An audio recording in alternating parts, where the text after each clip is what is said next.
Imagina una colonia que se ve limpia, ordenada y casi perfecta, donde cada calle te dirige hacia un templo blanco que se alza imponente en el horizonte. Pero que detrás de esa armonía existe una historia marcada por revelaciones divinas, alianzas políticas, vigilancia interna y un sistema que lo controla todo, desde la disposición de los edificios hasta los códigos de conducta. Hoy vamos a conocer Hermosa Provincia, el corazón de la Iglesia de la Luz del Mundo. Esto para descubrir cómo se diseñó un proyecto que no solo construyó templos, sino un universo entero que pocos conocen.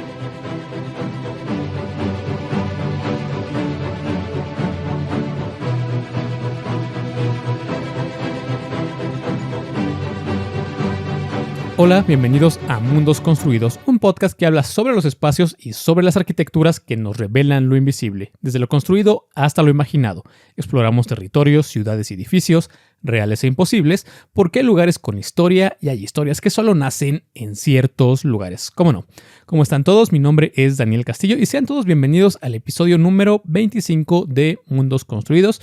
Espero que estén muy bien y gracias por acompañarme una semana más a explorar las historias que surgen dentro y alrededor de ciertos espacios, ¿no? De ciertos lugares. Entonces, el mundo construido del día de hoy tiene un sinnúmero de documentales, videos, otros podcasts, un montón de noticias y muchísimo material que pues puedes encontrar por donde quiera que busques prácticamente. Esto debido a que ahora pues se conocen los sucesos ilegales, criminales y profundamente cuestionables que han existido y que existen quizá dentro de esta congregación. Pero el ejercicio del episodio del día de hoy se va a enfocar en un área quizá menos explorada, que es la de la arquitectura, el urbanismo y la sociedad que se ha construido dentro de la luz del mundo y que ha diseñado de forma perfecta para que los líderes de la misma iglesia, de la misma institución, logren sus objetivos de vigilancia y permanencia. Así que, ¿qué te parece que sin más preámbulo comenzamos con la historia del día de hoy dedicada a las construcciones de control dentro de la Iglesia de la Luz del Mundo en la colonia Hermosa Providencia?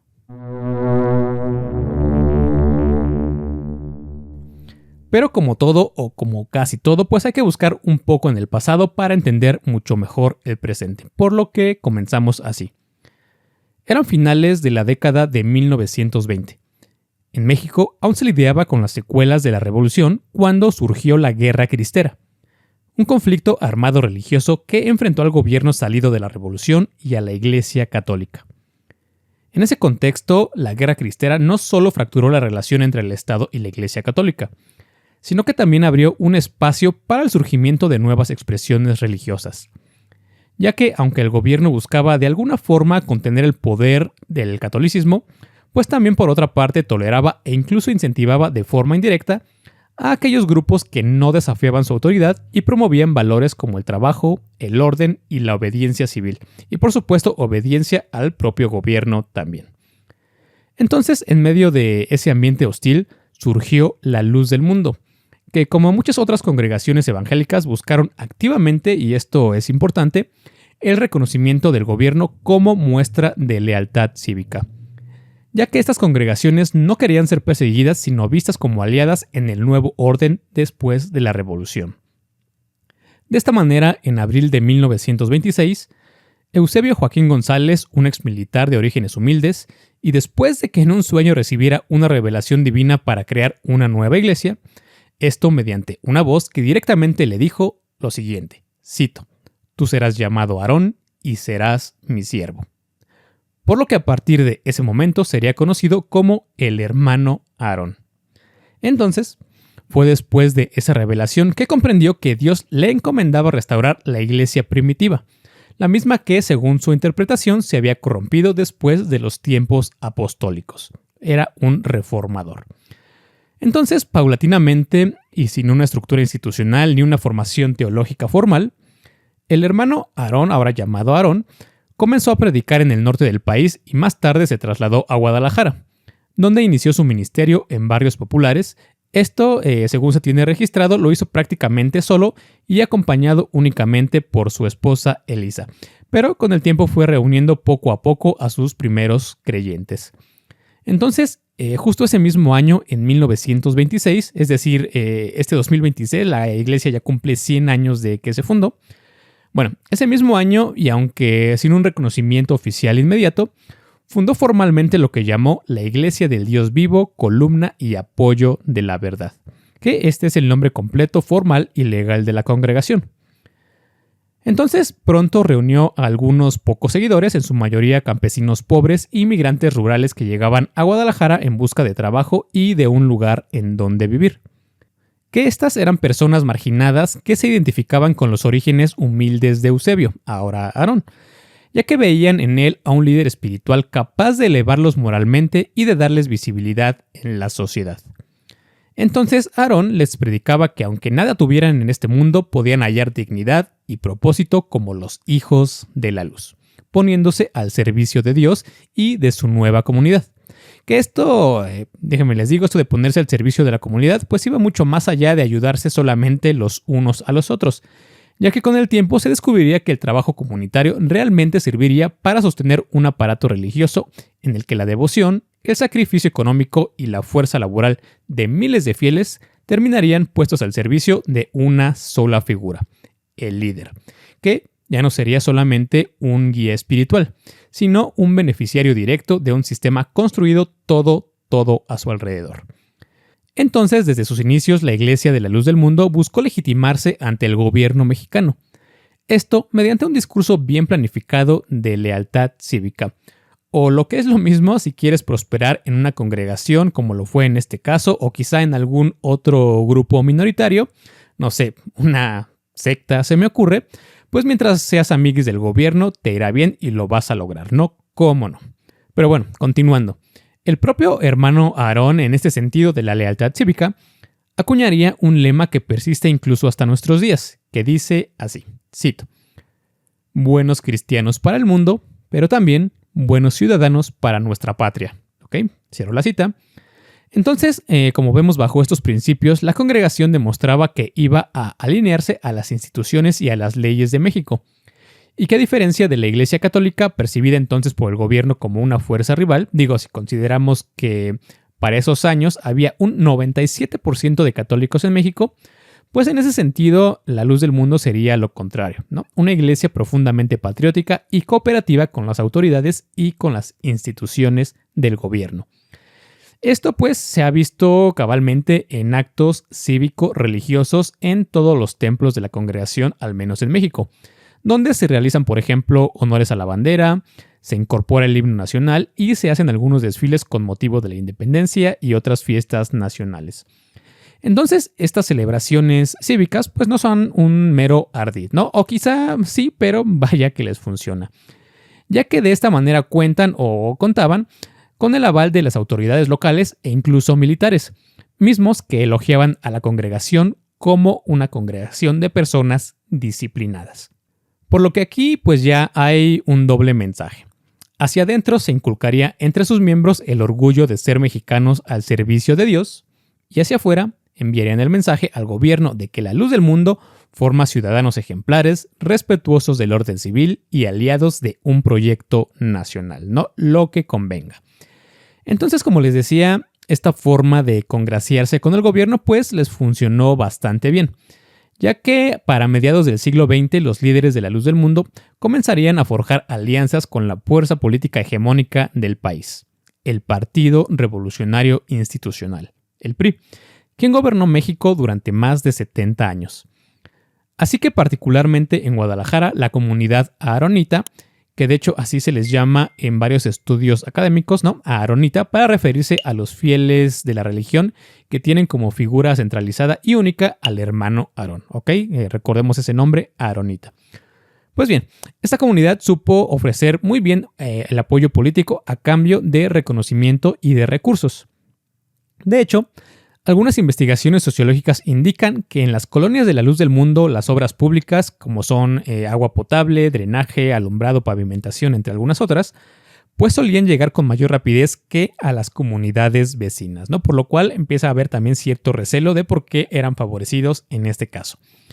De hecho, así lo señala el libro colectivo Nuevos Movimientos Religiosos y Políticas Públicas en México, específicamente en el capítulo dedicado a la luz del mundo, que se titula Entre la identidad religiosa y la legitimidad política, que fue escrito por René de la Torre y Alberto Hernández, y que cito lo siguiente. En general, las obras en algunas colonias son subsidiadas por el Estado, y no hay campaña electoral del PRI donde no participen activamente varios miles de fieles de la luz del mundo. ¿Ok? Termino la cita. Entonces, como vemos, se vuelve muy clara la estrategia. La congregación mostraría su peso político como bloque de votantes disciplinados y a cambio obtendría trato preferencial para todos sus proyectos y todos sus desarrollos, como veremos un poco más adelante. Entonces, no es por casualidad que la comunidad presumía que desde su fundación pues contaron con los servicios básicos y equipamientos urbanos completos, como son escuelas primarias, escuelas secundarias, mercados, hospitales, oficinas postales, canchas deportivas y hasta una delegación de la Cruz Roja. Que, hay que decirlo, esta infraestructura fue levantada con trabajo y fondos de los fieles, pero facilitada por las autoridades. Entonces, esta relación con el régimen priista era mutuamente beneficiosa, ya que la iglesia aportaba capital social, que eran votos y paz en las zonas populares, y el gobierno correspondía con obras públicas y permisos para su expansión, ¿no? Dando y dando. Pero, sin lugar a duda, la muestra más evidente de esta alianza llegaría a comienzos de los años 50, cuando Aarón decidió concentrar a sus fieles en una comunidad en las afueras de Guadalajara. Y nuevamente, y pues para no fallar en este discurso, según se dice, que Dios le reveló al líder el lugar y hasta el nombre bíblico que debería tener este asentamiento. Por lo que manifestaría palabras más, palabras menos, lo siguiente. Esa era la tierra prometida, que la llamarían hermosa provincia. Hermosa porque será espiritual, ordenada y progresista. ¿Cómo no? Entonces, desde ese momento, en 1954, y valiéndose claro de sus amistades y conexiones políticas, Aarón consiguió adquirir un extenso terreno de entre 14 y 15 hectáreas al oriente de Guadalajara, por lo que esos terrenos se fraccionaron para vender lotes a precios accesibles exclusivamente a las familias de los fieles de la iglesia, ¿no? A los aaronitas. Entonces allí, en medio de campos de cultivo, en un paisaje que todavía era mayormente rural, nació oficialmente la colonia Hermosa Provincia, destinada a ser el hogar de la autodenominada Familia de la Fe, y donde sería la sede mundial de su iglesia en años posteriores. Entonces, durante esa época fundacional, Hermosa Provincia carecía de servicios urbanos y sus habitantes vivían muy cerca unos de otros, ya que estarían organizados alrededor de un pequeño templo que se trató de una construcción sencilla, hecha de madera con techos de lámina metálica, que estaría rodeada por pequeñas viviendas que los mismos fieles construyeron para habitar cerca del templo. Entonces, este modesto santuario inicial tenía un diseño muy simple pero funcional, ya que contaba con un amplio frontón en la fachada principal, un techo a dos aguas y corredores con celosías a sus costados. Esto todo acorde a los recursos todavía limitados de la comunidad. Pero aun con este aspecto que se veía mayormente rústico, este primer templo fue por años el centro de culto y reunión de Hermosa Provincia, albergando las oraciones diarias y las primeras santas cenas anuales de la iglesia, ¿no? Que esta es una celebración que se lleva a cabo en agosto e indica la renovación de su pacto espiritual como el pueblo elegido. Pero bueno, como les decía, alrededor de este primer templo provisional, Aarón y sus seguidores planearon un diseño urbano cargado de simbolismo, ya que en vez de optar por un trazado más simple como puede ser una traza ortogonal en sus calles, pues optaron más por un trazado concéntrico, ¿ok? Con un centro bien definido. Entonces desde este centro partían 8 calles principales de Hermosa Provincia, bautizadas con nombres bíblicos, que son Jerusalén, Jericó, Getsemaní, Nazaret, Belén, Sinaí, Galilea y Betania. ¿Ok? Y que convergen radialmente en una glorieta central donde se ubicaría el gran templo a futuro, ¿ok? Y que ya se los comento en un momento más. Entonces, estas calles, estos accesos, según algunos estudios, evocan las antiguas puertas de entrada a Jerusalén, reimaginadas aquí como rutas que conducen al santuario central, reafirmando la idea de la comunidad como una nueva Jerusalén, ¿ok? Construida en pleno siglo XX. Entonces, en palabras de la antropóloga René de la Torre, Hermosa Providencia fue pensada como una tierra prometida, un refugio que estuviera lejos de las tentaciones de la ciudad, donde los gentiles, que así se llaman o así llaman los de la comunidad de la luz del mundo a los no creyentes gentiles, pues no perturbaran la vida devota al interior. Entonces, dicho esto, algunos de los primeros colonos recuerdan que en sus primeros años, cuando llegaron a estas nuevas tierras, sufrieron hostilidad de sus vecinos católicos, ya que, por ejemplo, sacerdotes locales instigaban a atacar a pedradas los cultos de los hermanos separados del catolicismo. Esto cuando Aarón salía a predicar a otras zonas fuera del asentamiento. Por lo que, cansados de la intolerancia y convencidos de que la ciudad estaba llena de pecado, optaron por retirarse a las afueras para vivir su fe en paz. Entonces, Hermosa Provincia, rodeada inicialmente por terrenos baldíos, se volvió su mundo construido totalmente separado de la sociedad.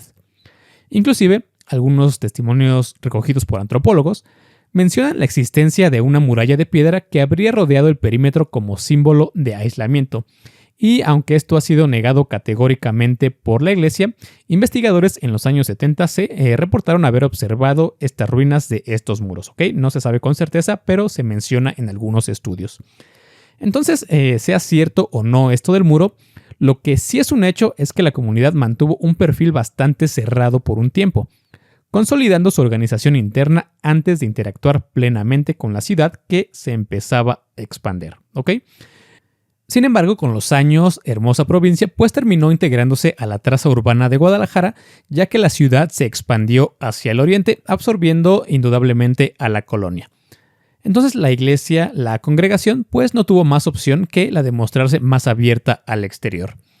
Entonces la supuesta muralla desapareció y empezaron a tener más contacto con los gentiles, con los de afuera. Y que quizá aquí el propio fenómeno de expansión, de crecimiento de la ciudad, pues de cierta forma echó a perder estos planes de permanecer o de mantenerse como una ciudad cerrada y solo para sus feligreses. Entonces, la Luz del Mundo pues ya contaba para ese momento con miles de adeptos en Jalisco y también en otros estados, por lo que su líder pues había comprendido que para prosperar debían participar en la vida moderna y en la sociedad, pero sin perder sus principios ni sus privilegios, por supuesto. Entonces, con esto en mente, a finales de los años 70, se fomentó entre sus feligreses el estudio profesional, donde surgirían contadores, abogados y médicos dentro de la congregación, pero al mismo tiempo se consolidaron rígidas jerarquías eclesiásticas, ¿no? Que esto es importante tanto para su configuración dentro de la congregación como para su configuración urbana, ¿no? En un momento más les explico por qué. Entonces, además de esto, pues también se empezarían a expandirse de forma urbana, ¿no? En sus casas y en sus construcciones. Por ejemplo, en la misma Guadalajara, el sucesor de Aarón, su hijo Samuel Joaquín Flores, logró negociar en 1979 con las autoridades priistas la transferencia de varios terrenos ejidales contiguos a Hermosa Provincia. Esto para establecer colonias anexas y seguir expandiéndose, ¿no? Además de ir prolongando este cerco, digamos, virtual que tenía como centro al templo como tal. Entonces, ya con los nuevos terrenos en su poder, nacerían el Betel y la colonia Maestro Aarón, entre algunas otras, las cuales replicarían el modelo original, aunque ahora con una traza más ortogonal, ¿no? Es decir, en cuadrícula, que comprendía, por supuesto, un templo, viviendas para los miembros e infraestructura social alrededor, ¿no? Y claro, pues también un nombre bíblico bastante significativo. Entonces, estas colonias satélite también tuvieron servicios públicos de calidad, muchas veces por encima de los asentamientos populares vecinos, que algunos ya eran más antiguos. Lo cual, como les decía, pues contribuyó a esta percepción de que ser miembro de la Luz del Mundo traía progreso material, además de, por supuesto, la salvación espiritual.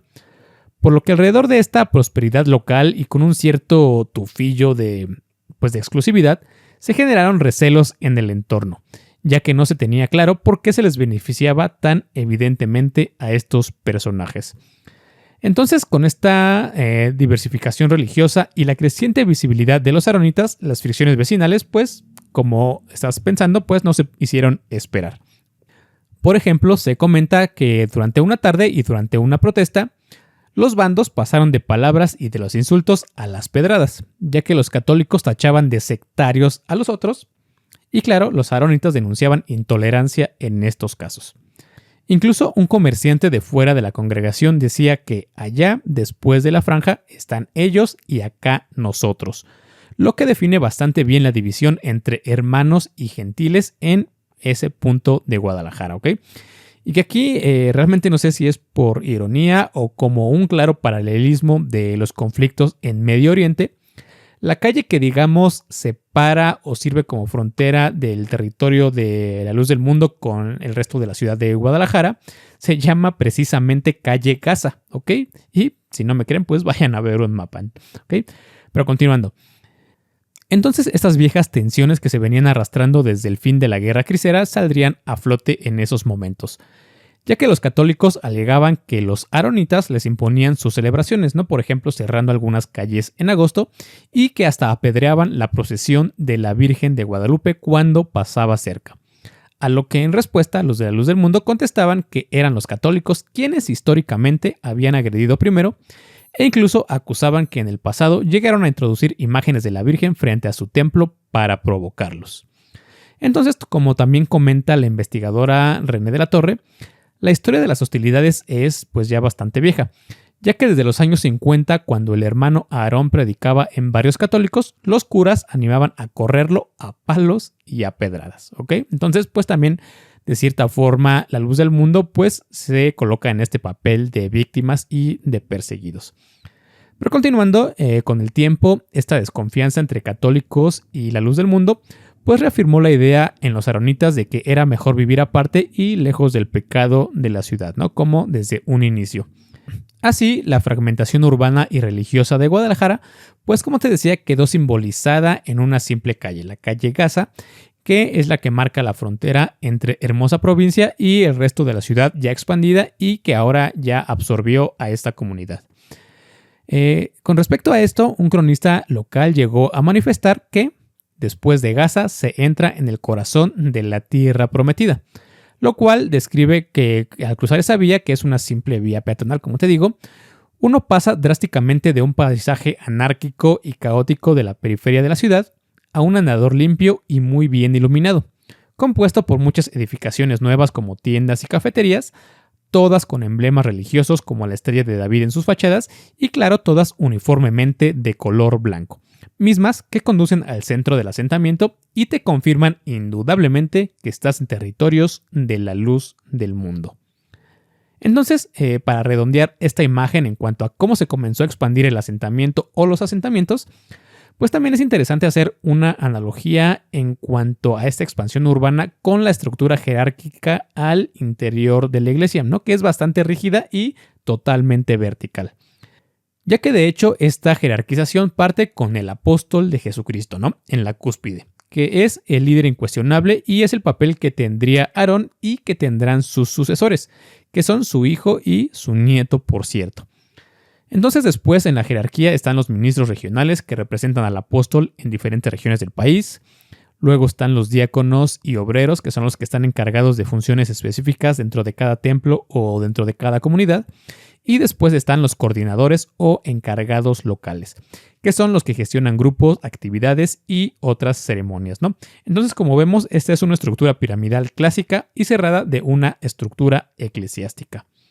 Entonces, si nos ponemos a analizarlo, pues todo comienza a cobrar un poco más de sentido en Hermosa Provincia, ya que el lugar donde vives o el lugar donde vivieran los feligreses no es solamente una cuestión de disponibilidad o de mero azar, sino de estatus dentro de la comunidad, ya que se dice que quienes habitan más cerca del templo al centro, tanto física como simbólicamente, son vistos como más cercanos a la figura del apóstol y por tanto gozan de mayor reconocimiento y de mayores privilegios. Entonces aquí pues creo que también vale la pena preguntarse si se trataba entonces de un asentamiento construido por y para la fe, o en realidad desde un inicio fue un sistema de control perfectamente diseñado, donde el urbanismo y la arquitectura obedecen los designios de una cúpula. Pues considero que la respuesta es bastante clara, ya que la imagen que proyecta Hermosa Provincia no es solo la de un barrio religioso, sino la de un mapa espiritual con un diseño urbano trazado cuidadosamente para reflejar y reforzar las estructuras internas de poder, ya que es un territorio donde cada calle y cada edificio con sus fachadas blancas responden a una lógica de orden, jerarquía y, claro, también de control. Por supuesto, en el centro de ese orden, no solo físico, sino también espiritual y simbólico, se alzaría eventualmente la construcción más ambiciosa de toda la iglesia, el Gran Templo Sede Internacional. Que esta es una sede que no solo buscaba imponerse en el paisaje urbano de Guadalajara, sino también en el imaginario de sus fieles en todo el mundo. Porque si el espacio urbano ya se había establecido para separar de forma evidente lo sagrado de lo profano, los gentiles de los hermanos, ahora era momento de levantar el emblema monumental que manifestaría decididamente esa separación aun cuando estuviera inmerso y formara parte de la ciudad. Por lo que se levantaría una casa de Dios que no solo dominaría el paisaje, sino toda la percepción que buscaba manifestar la Iglesia de la luz del mundo. Entonces siguieron pasando los años y la colonia, ahora consolidada, siguió creciendo y con ello sus edificios.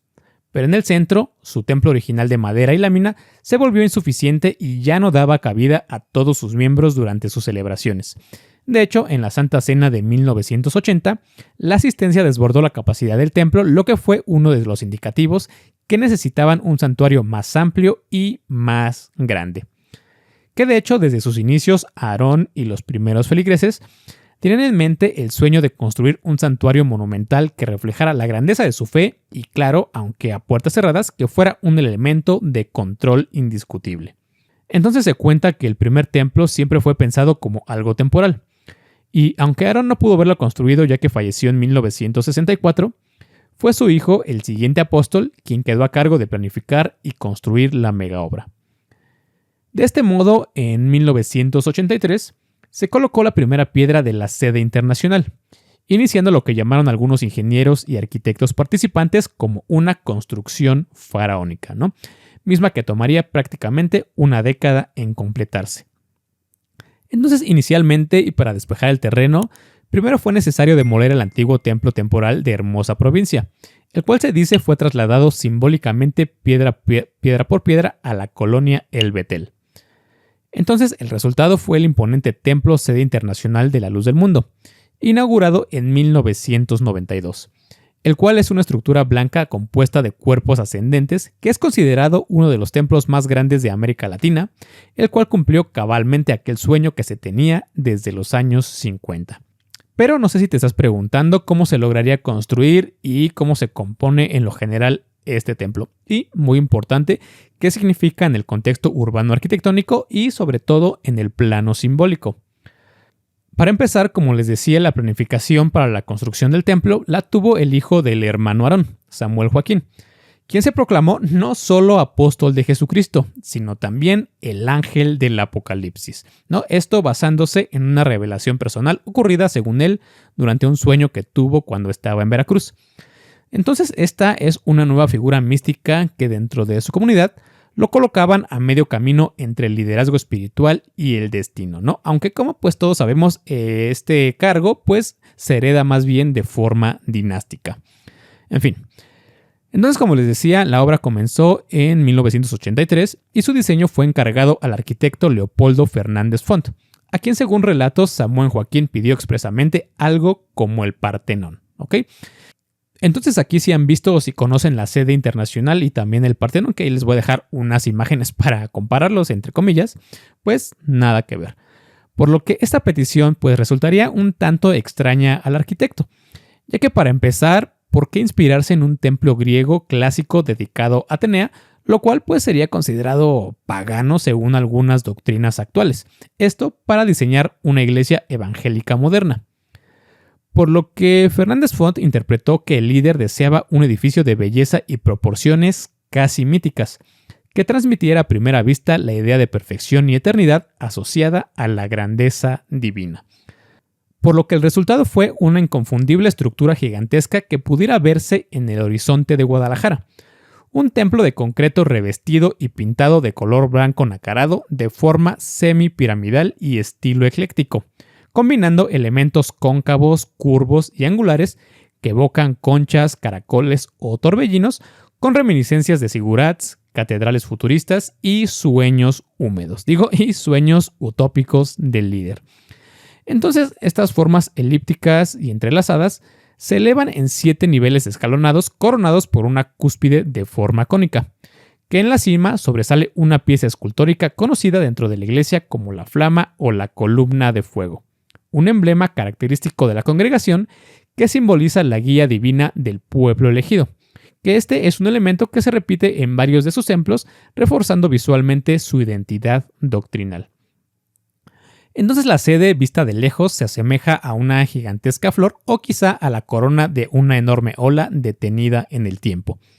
De hecho, esta construcción no se parecía para nada a ningún otro templo evangélico construido para ese momento, ya que se salía de la tradición austera de las capillas de esta religión. Sin embargo, en la mente de sus creadores, cada detalle tiene un simbolismo. Los colores, por ejemplo, blanco y azul celeste, predominan como reflejo de pureza y devoción celestial. Los adornos multicolores en sus techos evocan el arco iris de la alianza bíblica, recordando la promesa de Dios tras el diluvio de no volver a destruir la tierra, que pues es una metáfora que los fieles asocian al nacimiento de su iglesia tras épocas de oscuridad. Entonces, con capacidad para 15,000 personas en su nave principal, misma que mide 60 por 90 metros, este templo es considerado el más grande de América Latina, ya que con sus 83 metros de altura superan por varios metros a la Catedral Metropolitana de Guadalajara, por lo que para la comunidad esta importante casa de oración, esta sede internacional, pues representa el orgullo colectivo de su condición cristiana, que se materializa en un monumento que honra públicamente su fe. Pero el significado de la sede internacional pues va mucho más allá de solamente el plano espiritual y del plano estético que puede representar su arquitectura, ya que también es un edificio totalmente político, ya que diversos analistas lo han interpretado como un manifiesto de poder comunitario. Para empezar, su construcción a lo largo de la década de los 80 requirió importantes negociaciones con el gobierno local, ya que en definitiva no sería fácil que unos cientos de feligreses levantaran una estructura que superaría en altura a la Catedral de Guadalajara, en una ciudad que sigue siendo mayormente católica. Y que además de esto también hubo varios problemillas o digamos requisitos que había que librar primero. Ya saben, los más lógicos y hasta técnicos que son conseguir el uso de suelo, los permisos de obra, pues muchísimos recursos, etcétera, etcétera. Además que también estaba pues esta idea de que las autoridades pensaban que era muy difícil o prácticamente imposible levantar una obra de esas proporciones. Sin embargo, Samuel Joaquín supo capitalizar muy bien sus relaciones priistas para hacer más fácil este camino, por lo que la construcción del templo sede de la Luz del Mundo en Guadalajara también es un triunfo que tiene como base las relaciones e intereses de la iglesia con los políticos a nivel local. Así que eventualmente el templo se inauguró finalmente, como les decía, en agosto de 1992 en el marco de la Santa Cena de ese año, con presencia, claro, de autoridades y políticos. Y que, claro, este edificio desde entonces es considerada la joya arquitectónica de la Iglesia de la Luz del Mundo y, por supuesto, un hito urbano inconfundible en Guadalajara. Entonces, como les comentaba, su arquitectura, que a muchos pues, nos puede parecer extravagante, tuvo bastante éxito justo en este punto, ya que llama bastante la atención. Ya que a diferencia de muchas otras religiones protestantes que prefieren capillas y templos más sencillos, la Luz del Mundo adoptó una estrategia opuesta: construir templos monumentales, suntuosos y llamativos en diversas ciudades donde tiene influencia. De hecho, estos templos no tienen un estilo unificado, ya que cada sede en cada localidad varía en forma y tamaño según la creatividad de cada congregación local y del arquitecto en cuestión. Claro, siempre que el diseño sea aprobado por sus ministros. Que hay como ejemplos en pantalla, los que me ven desde YouTube, tenemos a la sede de Los Ángeles, California, que sí es como un intento o copia de mal gusto del Partenón, ¿no? Hay que decirlo. Y que no sé por qué se me vino a la mente la sede de los Stonecutters, de los magios de los Simpson, con todos estos adornos en las fachadas, ¿no? O también está, por ejemplo, la sede en Tapachula, Chiapas, que parece pues más bien como un edificio tipo Taj Mahal o más bien como de Aladdin de Disney, y que ahí les comparto algunas imágenes, como les digo, para que las conozcan. Y pues hay muchos más templos a lo largo del mundo que, lo digo como arquitecto, pues me parecen como de mal gusto, ¿no? Con esas formas muy peculiares, ¿no? Muy extrañas. Pero bueno, eso ya es de cada quien.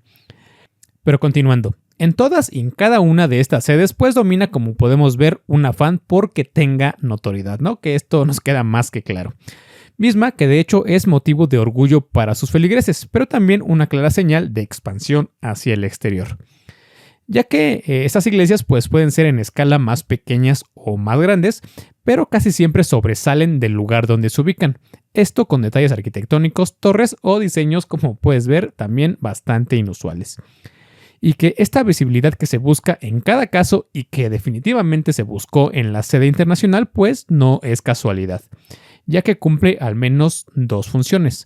La primera como edificio evangelizador y de afirmación de identidad de la iglesia, ya que claro, pues un templo grande atrae miradas y visitas, además que refuerza en los fieles su sentido de pertenencia. Como decir, pues miren lo que hice con mi propio esfuerzo, ¿no? O miren lo que hemos logrado juntos como comunidad.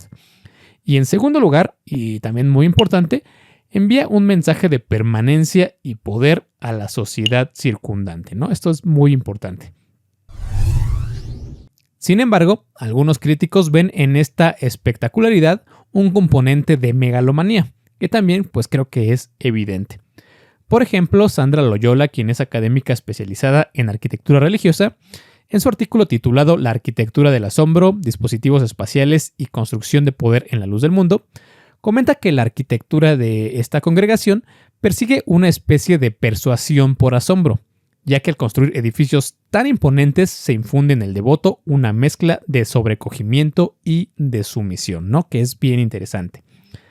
Ya que de acuerdo a la escritora, el Templo Sede Internacional funciona como muchos otros palacios monárquicos, como un dispositivo de sumisión y adoctrinamiento que utilizan y muy bien las cúpulas de la congregación, ya que la misma estructura semipiramidal del edificio pareciera reflejar la jerarquía interna de la iglesia, una organización piramidal y vertical en cuya cima se ubicaría el líder supremo, el apóstol, y hacia abajo, en una escalera descendente, donde se ubican los ministros, diáconos, obreros y los demás feligreses muy obedientes, ¿no?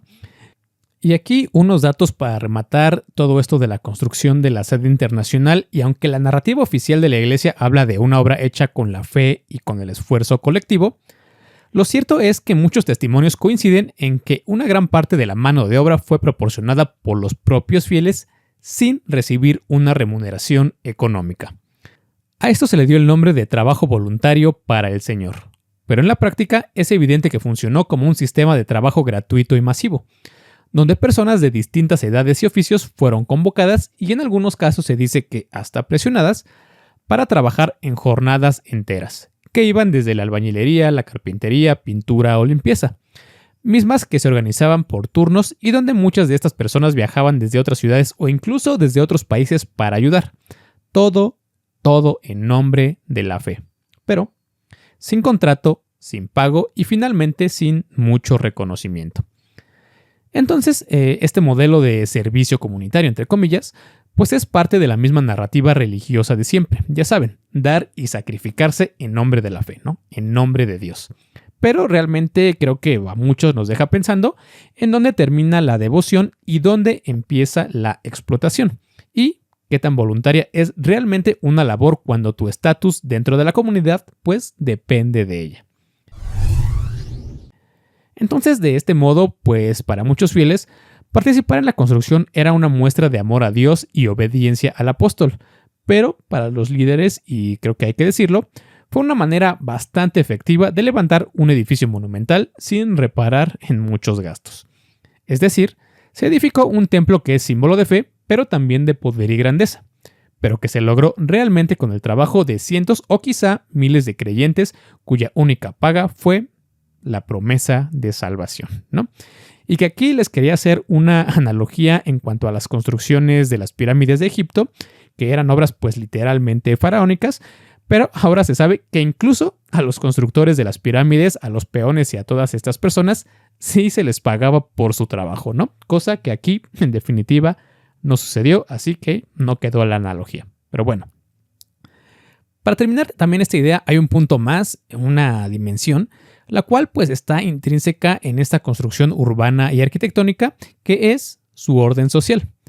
Ya que para empezar, y como ya vimos, el trazado urbano de hermosa provincia, con esa disposición concéntrica y radial, ayuda a jerarquizar su composición tanto física como simbólicamente, pero además también es un diseño que moldea el comportamiento.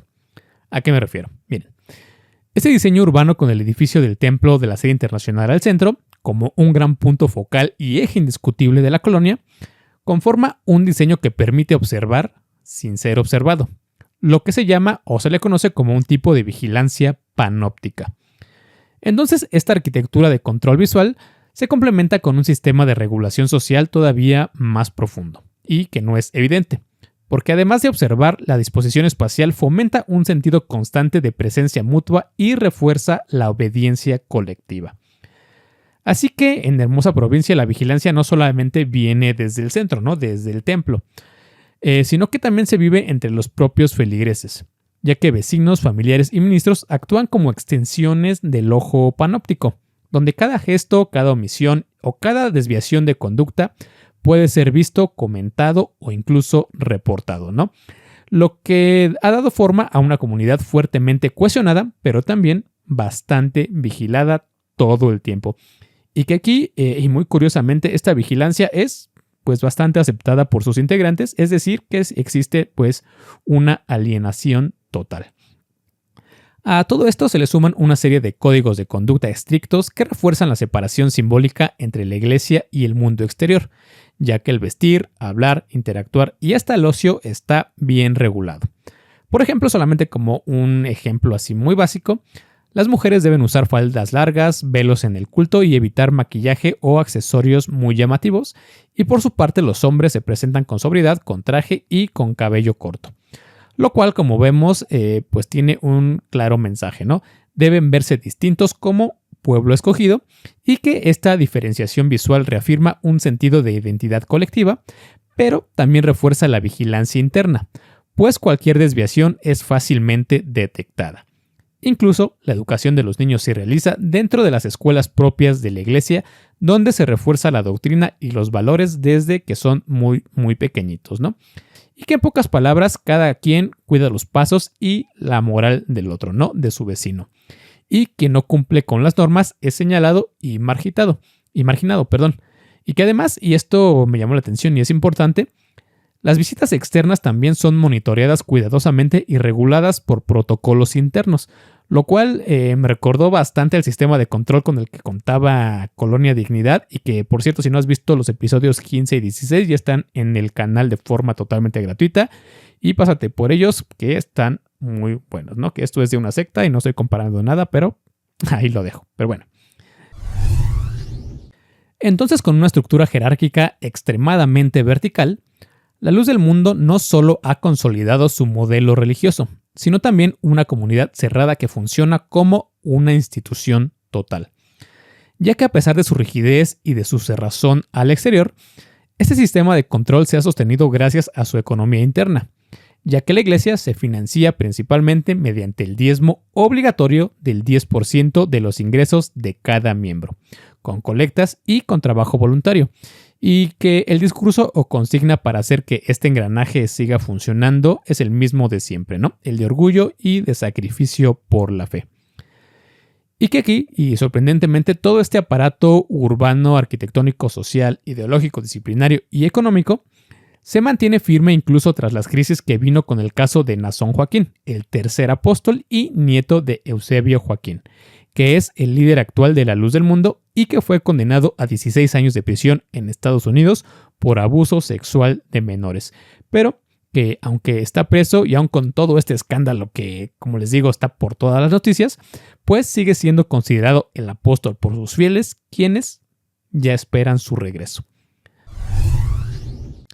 Entonces, para finalizar el episodio, Hermosa Provincia y su gran templo sede internacional no son solo el reflejo físico de una fe, sino la evidencia de cómo un proyecto religioso puede convertirse en un sistema capaz de moldear por completo la vida de una comunidad, ya que sus calles, su arquitectura, sus rituales y su jerarquía pues no surgieron de forma espontánea, ya que fueron diseñados para ordenar, cohesionar y también para disciplinar. Y como les decía en un inicio, aunque hacia afuera todo parece ordenado, limpio y muy bien cuidado, que lo es, Hacia adentro opera un engranaje de control que transforma lo espiritual en una estructura de obediencia, ya que la iglesia no solo levantó una colonia y un templo monumental, levantó una doctrina con presencia en más de 50 países donde la vida cotidiana, la fe y la autoridad se mezclan en una sola realidad. Por ello, la Luz del Mundo es más que una congregación y más que una serie de templos llamativos. Es un espacio donde creencias y poder se vuelven indistinguibles. Un mundo construido tan sólido, tan simbólico y tan hermético que parece capaz de sobrevivirlo todo, incluso a la verdad. Eso fue todo por el día de hoy. Muchas gracias por llegar hasta el final. No te olvides en darle like al video, comentar y compartir para llegar a muchas más personas y seguir creciendo en esta comunidad. Y dime también en los comentarios qué otro caso conoces, ¿no? Porque aquí en este episodio pues traté de irme más por el lado urbano arquitectónico, pues para cambiar un poco la narrativa de los muchos programas que ya han tratado, pues creo que hasta el cansancio, los abusos y demás cosas horribles en cuanto a la luz del mundo. Así que espero que este otro enfoque pues también haya sido de tu agrado y pues también para cambiarle un poquito a todo ese contenido que abunda en internet, ¿ok? Y también, como te decía, pues dime qué otro lugar, estructura, ciudad o edificio pues debería estar en Mundos Construidos para dedicarle un episodio completo, que si hay la suficiente información disponible, pues con mucho gusto la voy a considerar. Y por supuesto, no te olvides seguirme en todas mis redes sociales. Ahí me puedes encontrar como @mundosconstruidos. También puedes encontrarme en tu plataforma de podcast favorito, Spotify, Apple Music y Amazon Music. Por ahí me puedes encontrar. Y por supuesto, verme y escucharme aquí por YouTube, en donde siempre te coloco un montón de imágenes, videos y otras referencias que complementan muy bien de forma visual este episodio y todos los pasados y todos los que vengan en el futuro, ¿ok? No te olvides en seguirme. Pues ya, hasta aquí se acabó el episodio. Mi nombre es Daniel Castillo y esto fue Mundos Construidos, donde cada espacio tiene algo que contar y tú un lugar para descubrirlo. Nos vemos la siguiente, cuídense mucho y saludos.